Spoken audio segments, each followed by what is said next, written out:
Dahil pag ako nag-call out ng On God, ang lalabas si Basilio.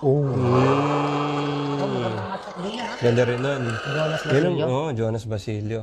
Actually, kahit ano dun eh. That mag-three-way nga sila eh. Oo. No, Jonas Basilio Senior. Napaka-entertaining nun. Pero kung magka-comeback si Basilio, Jonas muna, no? Siguro. Jonas, oo. Yan yung magandang laban din. Pero parang ano nga sila eh, no? Para silang pantay-pantay din eh. Parang,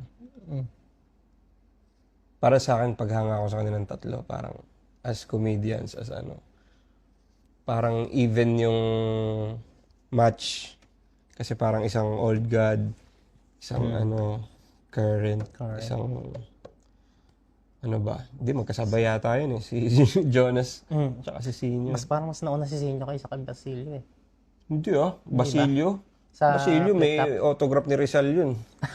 Agi, parang, ano nauna? Hindi, sa flip top ba? Sa flip top. Ah. Nauna si Sinyo? Oo. Oh, pero si Basilio, alam mo, Basilio hindi. sa 2x2 na- Sa bagay, kung flip top ang gagawin mong basihan, nauna si Sinyo. Pero si Basilio, ano na yan? Antique.